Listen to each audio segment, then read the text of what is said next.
Ella está extraña, Mateo. La voz de Javier era un murmullo sordo, un sonido que apenas lograba atravesar el zumbido de los fluorescentes en nuestro despacho. Eran las 9 de la noche. La oficina olía a café rancio y planos impresos. Distante. Se esconde con el celular. Mateo, creo que hay alguien más. Levanté la vista del monitor. El cursor parpadeando sobre un render que había perdido todo sentido. Sentí cómo la sangre abandonaba mi rostro, cómo el aire se volvía denso, pesado, imposible de respirar. Javier, mi socio, mi hermano de facultad, el hombre con el que había construido cada pared de esta firma de arquitectura durante 15 años, me estaba pidiendo ayuda. Y yo, su mejor amigo, su pilar racional, era el hombre que dormía con su esposa. El impacto de sus palabras no fue como un golpe, fue como un veneno lento, paralizando cada nervio mientras yo intentaba mantener una expresión de profesional preocupación. Él buscaba consuelo en el epicentro de su propia traición. Mientras proceso sus palabras, un silencio que se siente eterno, me pregunto quién más está ahí, escuchando. Déjenme saber en los comentarios desde qué ciudad, desde qué rincón del mundo, están acompañándome en esta oscuridad. Suscríbanse para seguir este viaje. Nuestra firma, Javier y Mateo, Arquitectos, era más que un negocio en la Ciudad de México. Era un pacto. Habíamos sobrevivido a las crisis financieras, a los clientes imposibles y a las noches sin dormir a base de confianza mutua. Javier era el corazón, expansivo, optimista, el que encantaba a los clientes.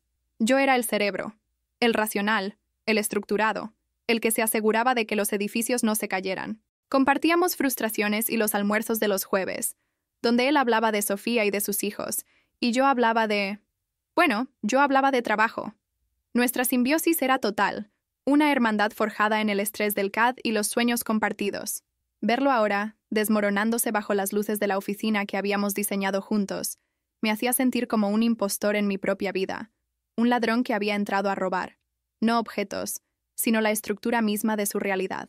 Yo tengo 41 años. Soy soltero. Mi vida, vista desde fuera, es un éxito medido. Un buen apartamento, respeto profesional, estabilidad. Pero por dentro, la soledad era una condición crónica, una humedad que se había filtrado en mis huesos. El trabajo era mi máscara. Observaba la vida familiar de Javier con una mezcla tóxica de envidia y alivio. Envidia por la conexión, el ruido, el propósito que daban los hijos, la historia compartida con Sofía. Alivio por no tener que cargar con ese mismo peso, esa responsabilidad. Me sentía estancado, en una monotonía de renders y reuniones. Había una necesidad urgente, desesperada, de sentir algo intenso, algo que me sacara de ese letargo gris, un impulso egoísta que chocaba frontalmente con la lealtad que, hasta entonces, yo creía que definía mi carácter. Ocurrió hace 2 semanas, en la fiesta anual de la firma. Javier se fue temprano. Uno de sus hijos tenía fiebre. Sofía se quedó. Bebimos demasiado. Hablamos. Ella también se sentía sola, invisible. La esposa del arquitecto brillante pero ausente. Hubo una vulnerabilidad compartida, un reconocimiento mutuo de nuestras respectivas soledades.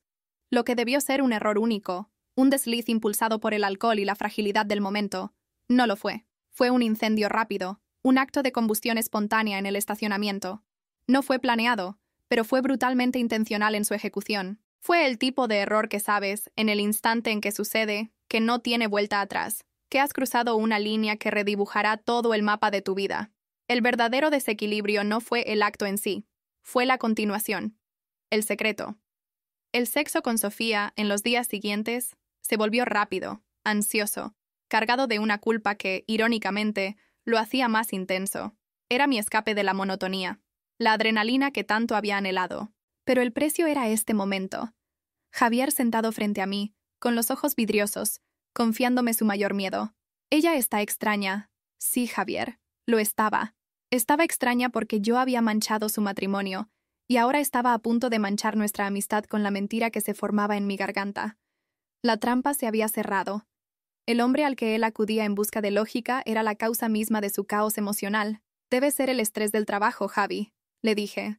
Las palabras salieron con un sabor a ceniza, automáticas, vacías.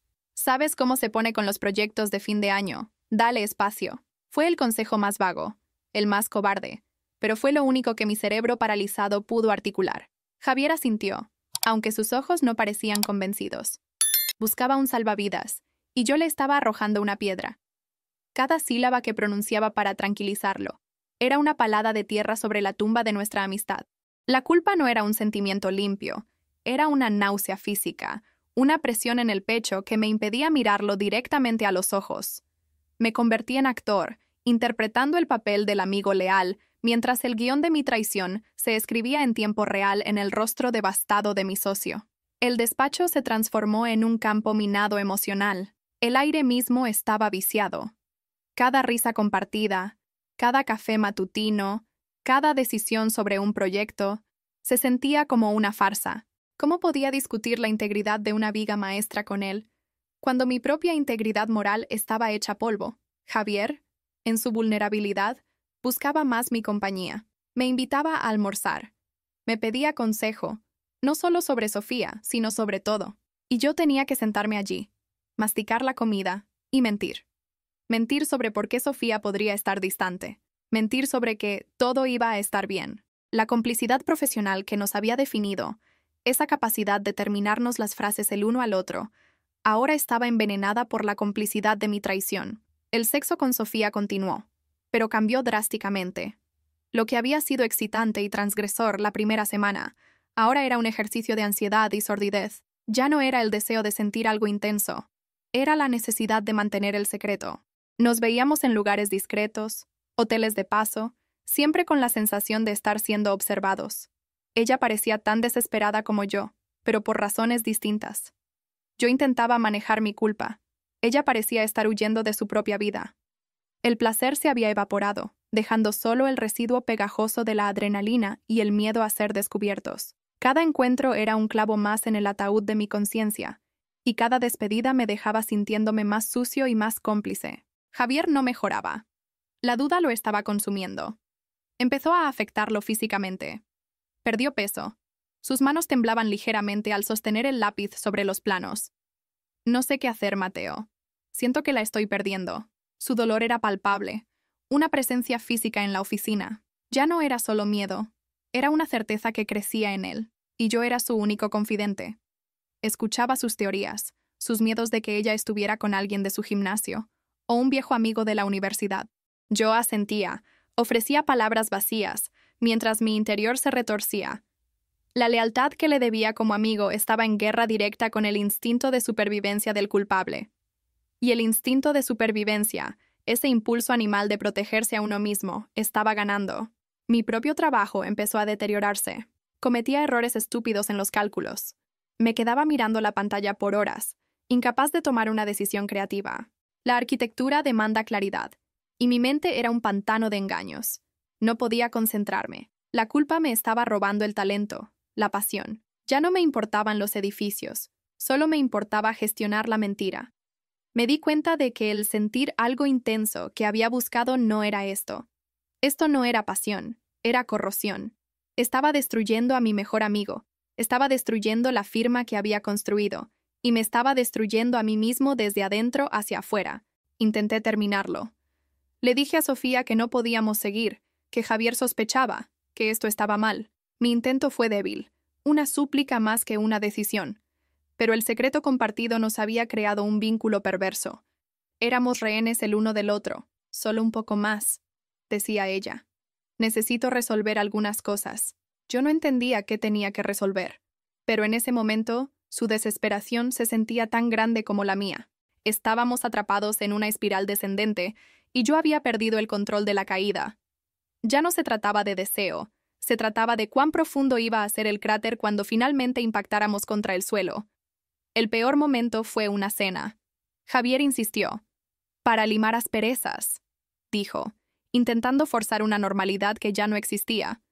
Fuimos a un restaurante caro, de esos con manteles blancos y luz tenue.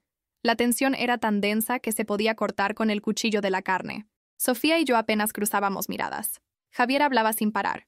Un monólogo nervioso sobre un nuevo proyecto, sobre sus hijos, sobre cualquier cosa que no fuera el elefante sentado en medio de la mesa. Yo solo podía asentir, mi comida enfriándose en el plato.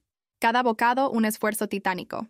El sonido de los cubiertos contra la porcelana era ensordecedor en medio de los silencios incómodos. Entonces ocurrió el gesto. Javier, en un intento desesperado de reconectar, extendió su mano sobre la mesa para tomar la de Sofía, Fue un movimiento lento, vulnerable. Ella se tensó. Vi su mano retraerse sutilmente, apenas unos milímetros, pero fue un rechazo tan claro como una bofetada. Ella disfrazó el movimiento acomodando su servilleta, pero el daño estaba hecho. Javier congeló su mano a mitad de camino y luego la retiró lentamente, su rostro desfigurado por una herida pública, íntima. Fue un momento de crueldad silenciosa, una ejecución de su esperanza allí mismo, sobre el mantel blanco. Javier no miró a Sofía. Me miró a mí. Sus ojos desesperados buscaban en mi rostro una validación para su dolor. Buscaban que yo le dijera, sí, Javi, yo también lo vi. No estás loco. Pero yo no podía dárselo. Si yo validaba su dolor, tendría que explicar por qué lo sabía. En ese instante, desvié la mirada. La bajé hacia mi plato. Fijé mis ojos en el puré de papas, en el vino tinto, en cualquier cosa que no fuera la cara de mi amigo rompiéndose. Mi silencio en ese momento fue la traición final. Él buscó a su aliado, y yo me escondí. Sentí mi estómago revolverse, la bilis subiendo por mi garganta. Supe en ese preciso instante que tenía que terminarlo. No por Javier, no por moralidad. Tenía que terminarlo por mí, porque no podía soportar un segundo más de esa farsa. El precio de mi intensidad era demasiado alto. La culpa era una cosa, pero la vergüenza de mi propia cobardía era insoportable. Decidí que hablaría con Sofía al día siguiente. No más excusas, no más un poco más. Se acababa. Tenía que recuperar algo de mí mismo, aunque fuera solo la capacidad de respirar sin sentir el peso de esta mentira en mis pulmones. La llamé. Le dije que necesitaba verla, que era urgente. Quedamos en un café discreto en La Condesa, un lugar donde nadie nos conocería. Llegué 15 minutos antes. Un manojo de nervios, ensayando las palabras en mi cabeza. Sofía, esto se acabó. No puedo. Necesitaba que fuera definitivo. Me senté en una mesa al fondo, pidiendo un café solo que no pensaba tomar. El lugar estaba tranquilo, música suave de fondo. Estaba listo para la confrontación, para sus lágrimas o su ira. No importaba, solo necesitaba que terminara.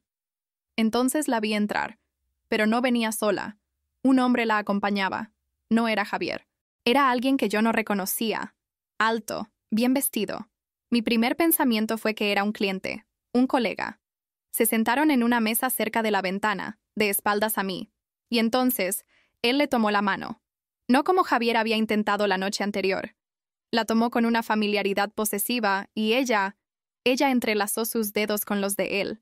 Vi cómo le sonreía, una sonrisa genuina, íntima, una que yo nunca había visto, ni siquiera en nuestros momentos de supuesta pasión. El comportamiento extraño que Javier notó. La distancia, el celular. No era yo. O al menos no era solo yo. Me quedé helado. Observé cómo hablaban, cómo ella se inclinaba hacia él, la complicidad evidente entre ambos. Todo el peso de mi traición, la culpa que me había estado comiendo vivo, se reconfiguró en un instante. Yo no era su gran amor prohibido. Yo no era la excepción. Yo era solo un síntoma. Fui una distracción, una herramienta más en la implosión de su matrimonio. Fui el daño colateral, o quizás solo el primero de la fila. La culpa se evaporó, y en su lugar, hirviendo, subió algo mucho peor. La humillación. Una humillación profunda, absoluta. No había traicionado a mi mejor amigo por un gran amor desesperado, ni siquiera por una pasión incontrolable. Lo había traicionado por un impulso sórdido, por la misma razón que ella, desesperación y aburrimiento. Había arriesgado mi vida entera, mi amistad más importante, por ser usado por alguien que estaba tan perdida como yo. Me sentí patético, un idiota, el arquitecto racional, el pilar, reducido a un cliché de mediana edad. ¿Te está gustando esta historia? Deja un like y suscríbete al canal. Ahora continuamos con el vídeo. Me levanté de la mesa sin hacer ruido. Dejé el café intacto. Salí de allí antes de que ella pudiera verme. Caminé por las calles de La Condesa sin rumbo, el sol de la tarde golpeándome la cara. La revelación en el café lo cambió todo. Mi silencio ya no era para proteger a Javier de la verdad de mi desliz.